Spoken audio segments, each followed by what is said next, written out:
Sorry, ada telepon dari Pak Jokowi barusan.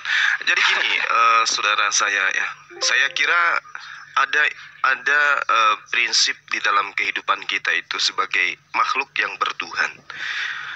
Yang pertama, sebagai orang beragama, sejatinya yang kita dudukkan dalam perkara iman itu adalah apa yang kemudian menjadi perintah dari pencipta. Nah, perintah dari pencipta itu di dalam kitab saudara disebut sebagai perintah Bapa. Yang perintah dari pencipta, perintah Bapa atau perintah hakikat yang posisinya di atas dari segalanya.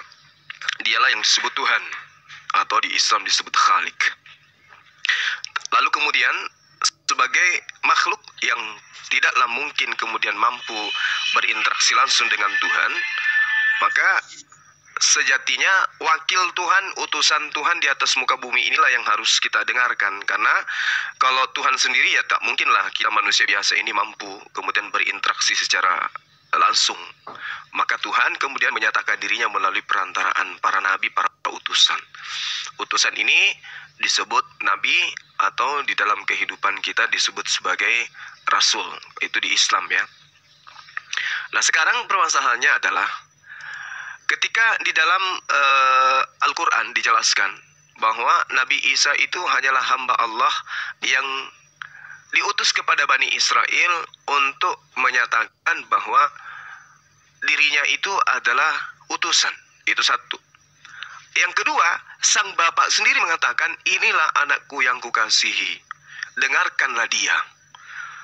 Berarti poin perintah dari sang maha tinggi kepada manusia melalui perantaraan utusan, kita harus mendengarkan sang utusan, bukan mendengarkan orang-orang di sekelilingnya, seperti misalnya mendengarkan para pemimpin-pemimpin umat atau jemaat, dalam hal ini pendeta, gereja, pastor. Bahkan kepada orang-orang yang mengaku sebagai rasul sekalipun, itu tidak bisa kemudian kita jadikan sebagai nomor wahid di dalam beragama. Karena perintahnya dengarkanlah dia, artinya dengarkanlah Yesus. Nah, oleh karena itulah kemudian siapa Yesus menurut Yesus? Kan itu poinnya. Orang bisa ngomong Yesus itu adalah Tuhan, Yesus itu adalah Allah, Yesus itu adalah Yahweh, Yesus boleh. Tapi siapa Yesus menurut Yesus? Orang yang berakal pasti pondasinya arahnya ke sana. Karena jangan sampai membangun sebuah iman, pondasinya rapuh. Karena tidak berdasar kepada dia yang sebagai wakil Tuhan di atas muka bumi. Siapa aku menurut aku dan siapa aku menurut Bapakku, kan gitu. Bukan menurut siapa-siapa.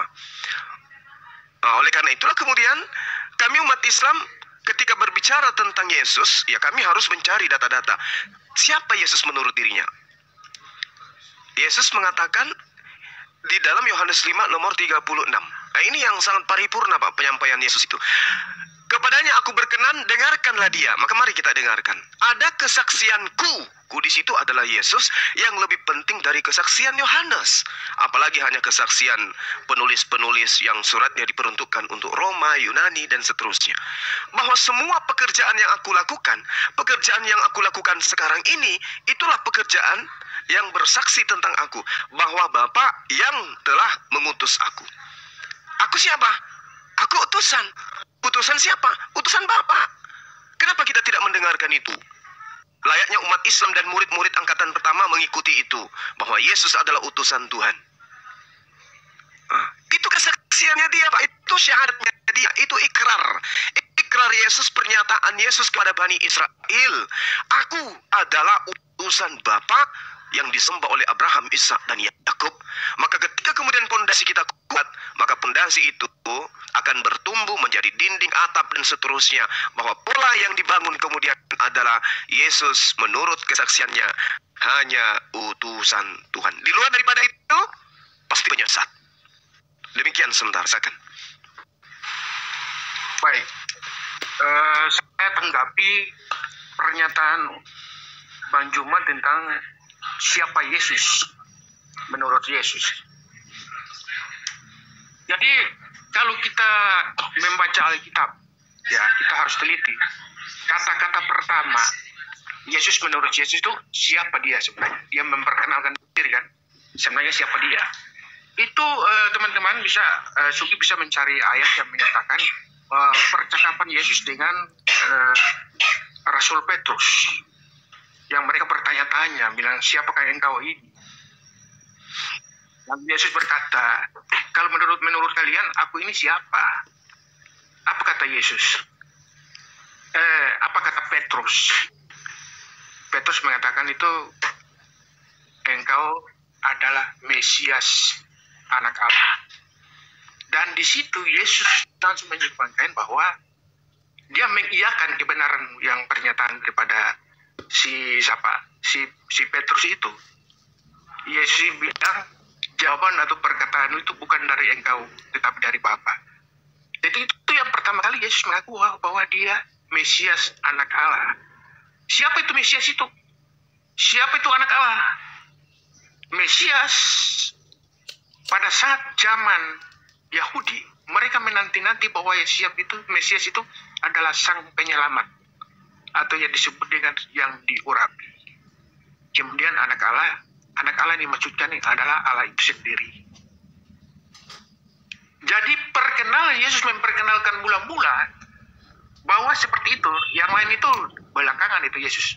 Tapi waktu mula-mula ditanyakan itu, Yesus menjawab, akulah Mesias, anak Allah. Nah, Mesias yang dinanti-nantikan itu siapa? Yaitu Tuhan itu sendiri.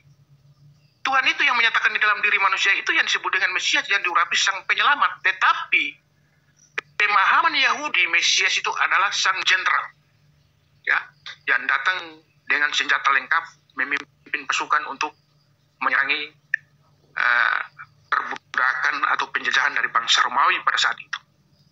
Tetapi bukan tujuan Yesus yang datang ke dunia itu, bukan itu yang dimaksudkan Yesus.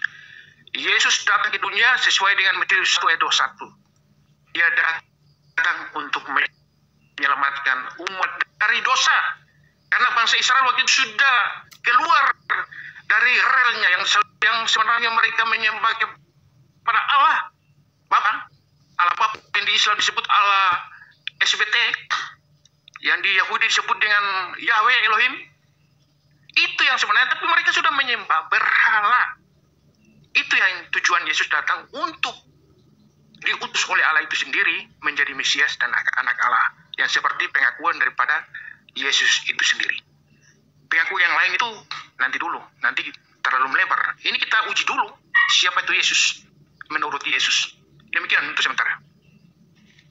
Oke, baik. Nah, inilah yang saya katakan, Pak.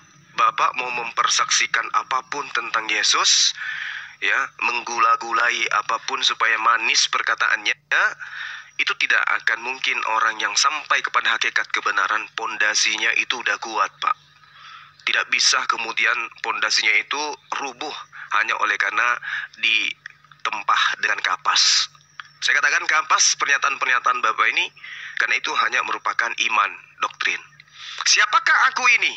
Mesias. Apa kata Allah tentang Mesias? Mazmur 105 nomor 15. Ini pondasi umat Islam itu sangat kuat. Ketika mendudukkan Yesus sebagai Al-Masih, Isa sebagai Al-Masih, pondasi itu nggak ada yang bisa rubuhkan. Berjuta, bermiliar kekuatan, tapi hanya berdasar terhadap asumsi itu tidak akan mampu merubuhkan pondasi itu. Jangan mengusi orang-orang yang kuurapi. Dan jangan berbuat jahat kepada nabi-nabiku. Ini perintah Tuhan. Jangan mengusi orang-orang yang kuurapi. Yesus itu adalah orang yang diurapin.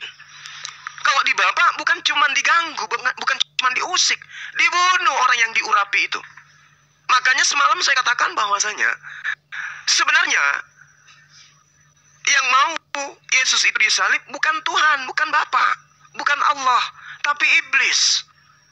Iblis yang mau Yesus itu disalibkan.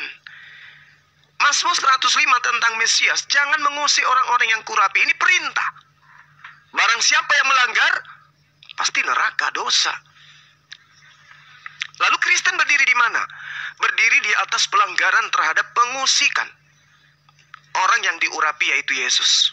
Umat Islam enggak. Umat Islam membersihkan itu. Yesus tidak pernah diganggu, apalagi dibunuh. Itu pondasinya umat Islam. Kemudian di dalam Keluaran 23 nomor 7, Jangan kau membunuh orang yang tidak bersalah. Yesus Mesias, Pak, orang yang dilindungi. Yesus adalah orang yang suci, kudus dia. Tak boleh dibunuh. Pembunuhan ini kemudian mendasari Yesus itu menjadi Tuhan. Anda keliru besar. Keliru besar. Besar sekali kelirunya. Untuk itulah kemudian saya mengatakan bahwa kesaksian Yesus yang menandakan siapa Yesus, siapa yang duduk di atas pondasi itu, maka saya katakan itulah ajaran, waduh.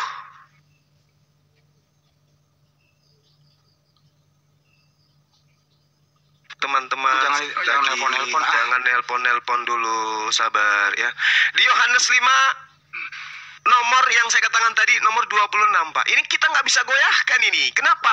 Sang Yesus, sang utusan yang mengaku tentang dirinya. Kita nggak bisa rubah itu, siapapun kita. Kalau kita membantah pengajaran Yesus, maka kita adalah penyesat. Meskipun tujuan kita itu baik. Barang siapa yang berkata Yesus itu adalah Tuhan, maka dia akan diselamatkan. Iya, itu bagus kedengarannya. Tapi apakah itu membantah pernyataan Yesus? Yes. Tetapi aku mempunyai suatu kesaksian yang lebih penting.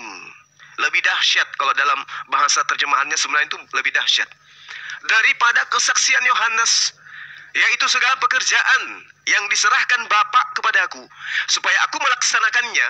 Pekerjaan itu yang kukerjakan sekarang, dan pekerjaan itu yang memberi kesaksian tentang aku, bahwa Bapa yang mengutus aku, bukan setan, bukan malaikat, bukan PBB, bukan negara yang mengutus Yesus, tetapi pencipta langit dan bumi.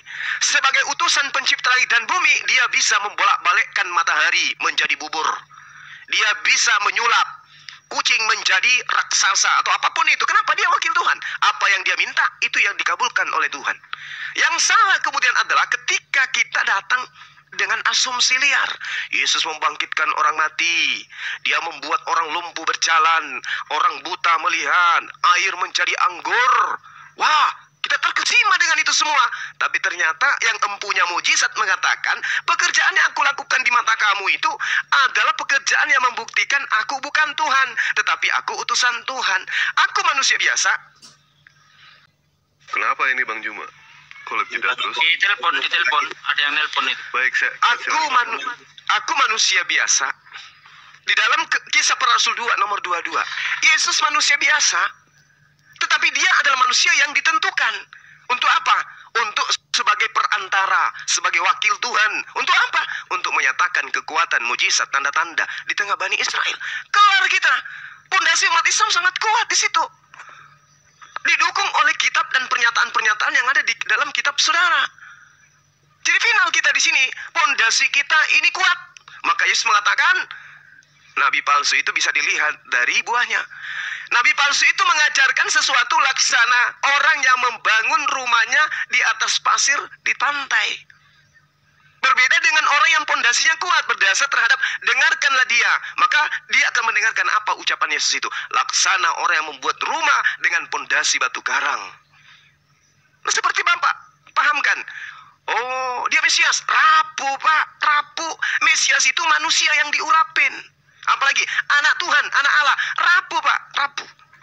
Kenapa anak Allah itu? Anda baca di dalam Amsal 3 nomor 11 nomor 12. Ternyata yang disebut anak Tuhan adalah orang-orang soleh, orang-orang yang intim, orang-orang yang akrab, orang yang berserah diri kepada perintah-perintah Tuhan. Yesus dalam Galatia 4 nomor 4 diceritakan oleh Paulus sendiri, Yesus itu adalah apa?